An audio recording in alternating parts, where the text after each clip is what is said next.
Hi, I'm Dr. Noelle O'Connor, and today we're standing in the middle of my kitchen so we can talk about what to eat. In case we're meeting for the first time, my background is in Oriental medicine and chiropractic for over 20 years. I'm also a kinesiology professor and most recently a holistic nutritionist, so I've got a lot of new information to be able to share with you. Now I know it's December and that's a tricky month to talk about cleaning up your diet and eating properly. But I have a feeling many of you are going to make some New Year's resolutions soon, and I want to catch you before you just run out and join the gym. I want you to consider cleaning up your diet a little bit first.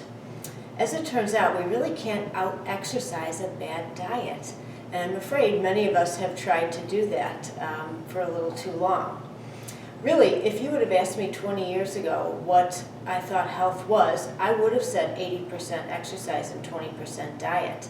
But now, I think it's probably the opposite, and that nutrition is 80% of health, with exercise being maybe more 20%. So it really, I think, would pay to give it a little bit more thought as you're making, some resolutions and changes for next year. So what should we eat? Studies show we really should move more toward a whole or natural foods based diet, more of a plant-based diet, okay? So what does that mean? Well, simply more fruits and vegetables. Really only 20% of us get the recommended amount of fruits and vegetables each day as it is.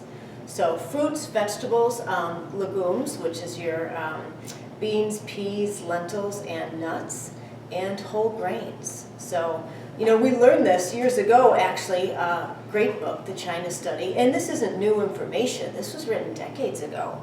But we learned this by studying the people that lived the longest with the fewest health concerns, what they ate, and that's really the case. So again, mostly fruits and vegetables, legumes, whole grains, and very little, if any, meat, poultry, and dairy.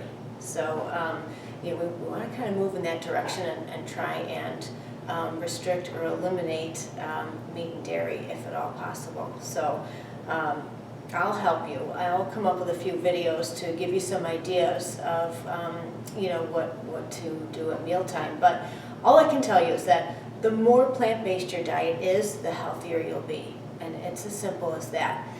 This is the first time in U.S. history that kids are slated to live a shorter lifespan than their parents.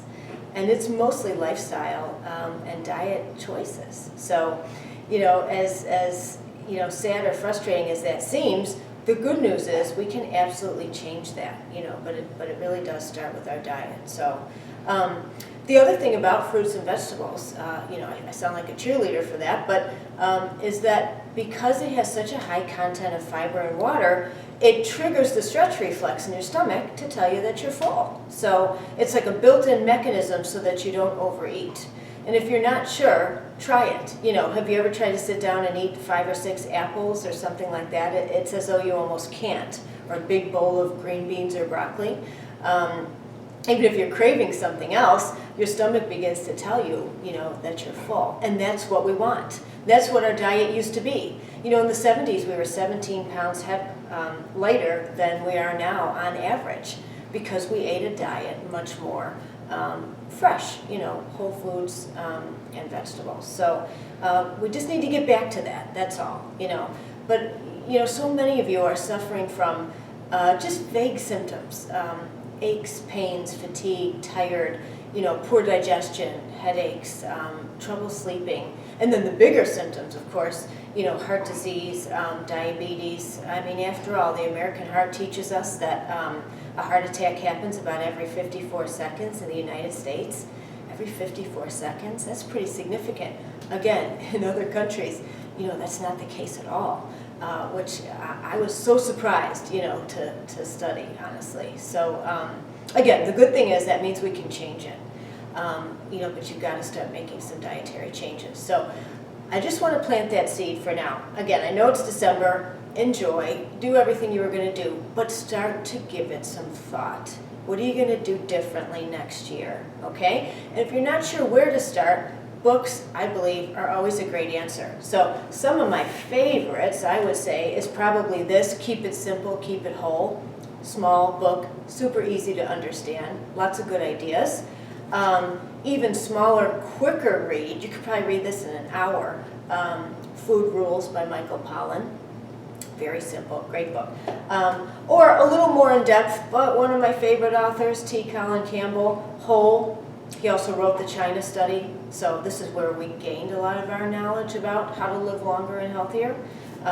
So that's just a start of some books that might give you some ideas. So I encourage you to think about it. Reach out to me if you have any questions, and keep an eye out. I'll make a few more videos to give us some meal ideas. Okay? Thanks for watching.